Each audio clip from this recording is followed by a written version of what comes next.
Hello. Welcome back to the Jonah and Ben podcast. Great open.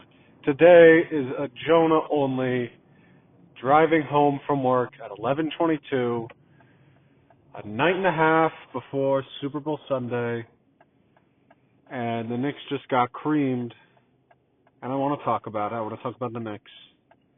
After an 8-game winning streak, you don't have OG or Cat, Karl Anthony Towns, but I only really watched the first half, and I'd say about 40% of that. I felt like Detroit, who were 22nd in the league in 3-point percentage, hit 1,000 fucking threes.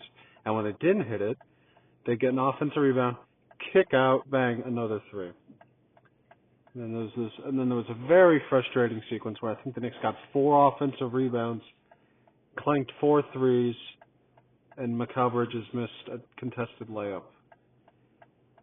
I mean, it was just really hard to watch. Obviously, you're missing 2 all-star level talents, but to lose by 38 against the team that you're fighting with, that you're probably going to have to beat in the playoffs on the road. They beat Detroit, obviously, 3 times at Little Caesars Arena last season in the playoffs, 3-0, and only went 1-2 at MSG. And now just to split the season series, you got to win twice at MSG. After they not only beat you, they absolutely blew your backs out twice. And it's frustrating. After an 8-game winning streak, after going 2-9, they're now 10-10. Perfectly 500 in 2026. That's not good, obviously.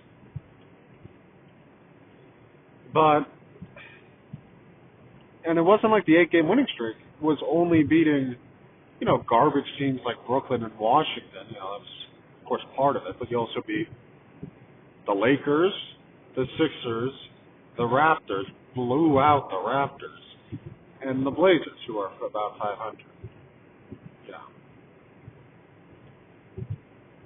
That's why coming into this game, you have expectations. And Denver, of course. How can I forget the Denver double overtime game? So I guess that could be part of it. You just came off of a national TV. Well, this game.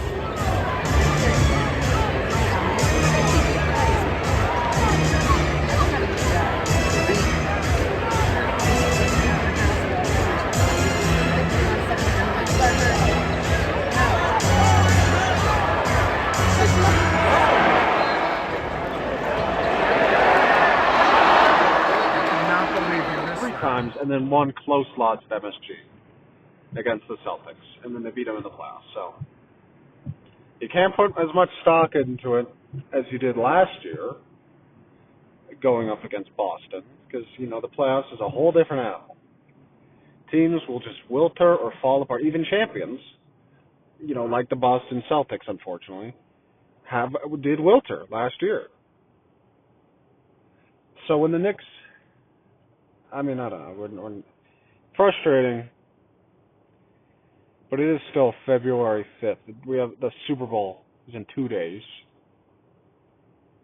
and switching course, of course. So, the all on the all, I can't wait to watch the with Alvarado, and with a lineup of Brunson, Shamet, McBride in 2 months.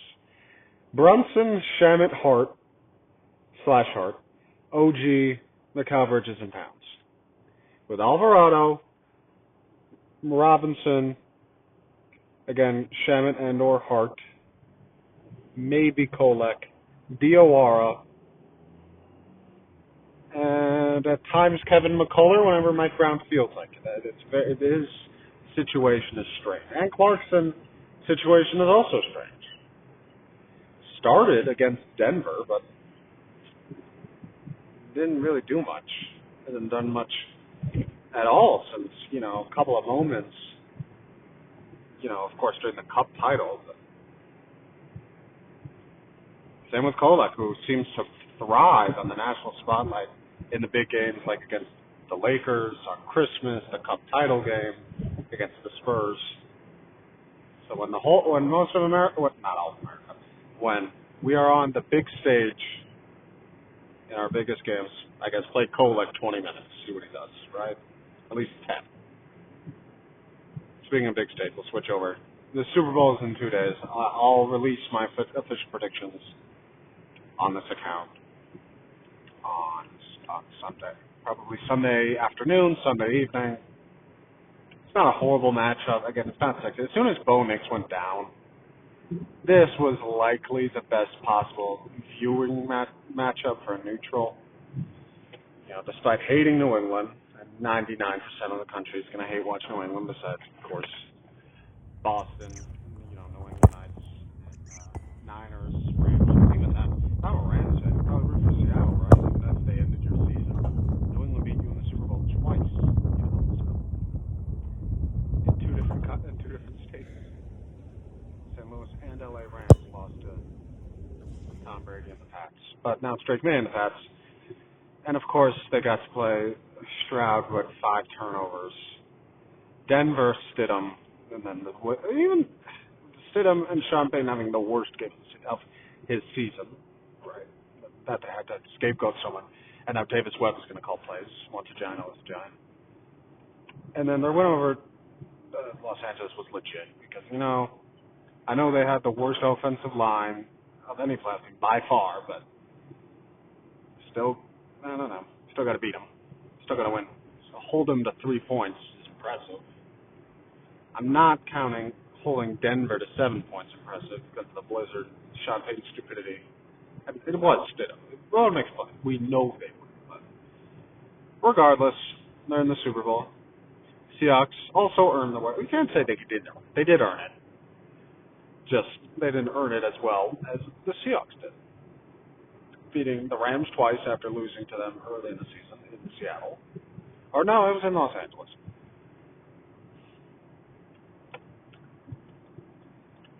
And then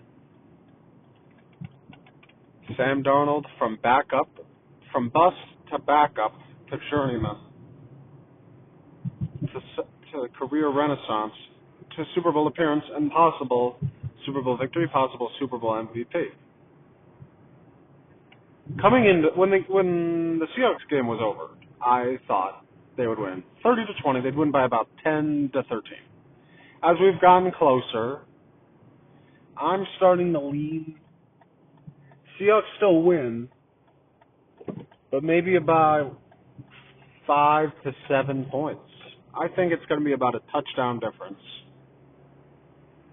I don't think it's going to come down to the last play. I don't think it'll be like one of those dramatic Super Bowls like Arizona, Pittsburgh, or, of course, both of the Giants, Patriots.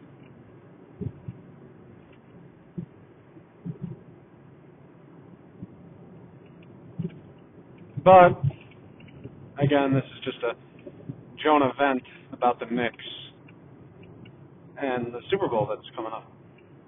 Again, it's not the most hyped Super Bowl. I mean, what is? Right. It's the best Super Bowl, unfortunately, we've gotten since Bengals Rams. I know Eagles Chiefs the first time was a great game, but there was no hype in that matchup besides to see if Mahomes could win MVP and the Super Bowl in the same year for the first time since Kurt Warner. I don't know why I said it like that. And of course he did because he's Mahomes and he's the best. And well, yeah. I mean, it's our first Super Bowl without Mahomes in 4 years. And it goes, and of course, 5 of the last 6 years. So there's that. Just happens to be fucking New England, right? Then I guess the Seahawks for the first time in 11 years. That is still relatively, especially this core. It's like Pete Carroll is long gone. Russell Wilson is long gone. Legion of Boom has been gone since the late 2010s. So it is a Super Bowl to look forward to. Jackson Smith and Jigba versus Christian Gonzalez. We'll see if Eric Saubert can have another crazy play of magic. Rashid Shaheed, the best, versus Schooler. That would be a great matchup. The best special teams gunner versus the best special teams returner. The underrated, very good matchup. I don't know if the Seahawks have the best offensive line. Like, it's good. I mean, I don't know if people really respect Charles Cross like that. New England's offensive line is very good at all. Will Campbell appeared to be kind of crap. I mean, he just didn't block at all on a few plays in the AFC Championship. But they made it to the Super Bowl, so you got to respect them. I'm not going to respect Stephon Diggs, but, you know, he's had a great career on the field only. Off the field, he's a horrible person and an abuser and a deadbeat. So, what else is new in NFL terms?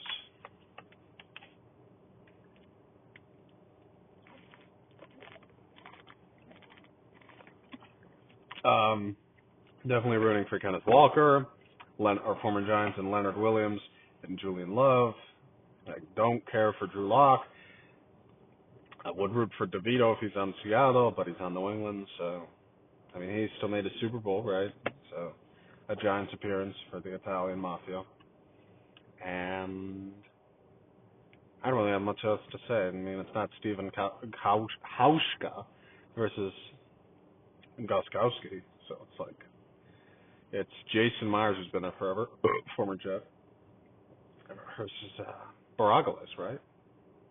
He's not the best kicker either, so I don't know how the win situation is going to be in Santa Clara. I wouldn't be surprised if there was a missed field goal or two. No missed extra points. I think we see a missed field goal. I think we see a Super Bowl doink. I think Tirico's going to have a good Super Bowl. I think Collinsworth is also going to have a good Super Bowl. Could be his last game.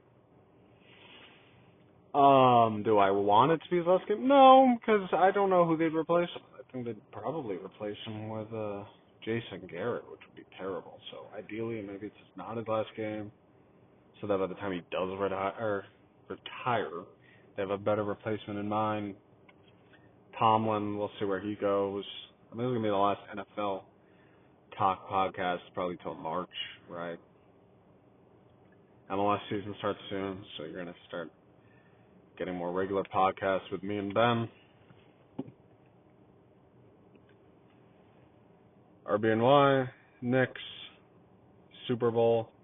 That's what this podcast was about. Let's go Knicks, go Big Blue, and this podcast was 13 minutes long.